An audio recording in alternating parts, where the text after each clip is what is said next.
আসসালামু আলাইকুম। Hello everyone. আশা করি আপনারা সকলে ভালো আছেন। আজকে আমি দেখব যে ওডি এর মধ্যে চ্যাপ্টার 3 টা কিভাবে আমরা সমাধান করব। তো আমি কয়েকটা স্টেপ লিখলাম। ইংলিশ বাংলা মিলায় সবগুলো লিখলাম। যেহেতু সুবিধার জন্য। তাই আমি যেভাবে সমাধান করব, একটা সমীকরণ দেওয়া থাকবে, সমীকরণকে যেভাবে সমাধান করব। স্টেপ 1 কি করব? ধরব যে যা দেওয়া থাকবে তাই। ঠিক আছে? dy/dx = f1x f2y। তারপর কি করব? সেপারেশন করব ভেরিয়েবল করে। মানে কি? চলকগুলোকে পৃথকীকরণ করব। y কে যদি এদিকে নিয়ে আসি, তাহলে dy/y হবে, এটা হবে। আর x কে ওদিকে নিয়ে গেলে হচ্ছে f1x হবে। ভাগ ছিল, আমি গুণ করলাম। ঠিক আছে? তো কি করলাম? চলকগুলোকে পৃথকীকরণ করব।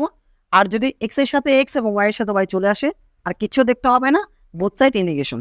উভয় পক্ষকে আমাকে কি করতে হবে? ইন্টিগ্রেশন করতে হবে। আমি ইন্টিগ্রেশন করলে আমি বের করতে পারবো। ঠিক আছে? একটা কোয়েশ্চেন দেখি। dy/dx = x/y = 0 দেওয়া আছে। তো আমি কি করতে হবে? প্রথমে আমাকে দেওয়া ছিল, এটাকে কি করতে হবে?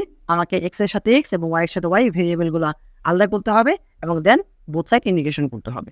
ধরলে এখানে কি করব? যে dy/dx দেওয়া আছে, আমি একটা কাজ করি, এটাকে ওদিকে নিয়ে যাই। x/y চলে আসছে, সামনে একটা মাইনাস চলে আসবে। চলে আসবে না? তো x এর সাথে x যাবে, y এর সাথে y যাবে। কি বললাম? x এর সাথে x যাবে, y এর সাথে y যাবে। এদিকে যদি করি তাহলে কি হচ্ছে? যে y dy মাইনাস দেওয়া আছে, x dx দেওয়া আছে। তাহলে ওটাকে এদিকে নিয়ে আসি, y dy plus x dx = 0। এখন কি করবো? আমি উভয় পক্ষে ইন্টিগ্রেশন করে দেবো। ইন্টিগ্রেশন দিয়ে কি করবো? এখান থেকে যে x dx plus integration y dy = 0। আমরা জানি যদি x⁴n কে ইন্টিগ্রেশন করি তাহলে কি হবে? এদিকে x n+1 n+1 প্লাস একটা ধ্রুবক চলে আসবে। ঠিক আছে? তো এখানে x এর উপর কত 1 আছে, তাহলে কি হবে? এদিকে হচ্ছে x² মানে 1 + 1 1 + 1 নিচে 1 + 1 প্লাস হবে y এর ক্ষেত্রে কি হবে? যে y 1 + 1 নিচে 1 + 1, এটা নিলাম, আমি 2c নিলাম। এখানে কি হবে? 2 হবে, প্লাস হবে y² / 2 হবে, প্লাস হবে c/2 হবে = 0। আমি এটা যাই নিতে পারি, কোনো সমস্যা নাই। মিলানোর জন্য আমাকে সবাই 2 টা বাদ দিলাম।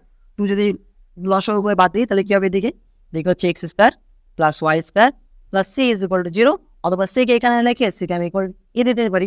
ঠিক আছে? এটা হচ্ছে এখানকার আনসার।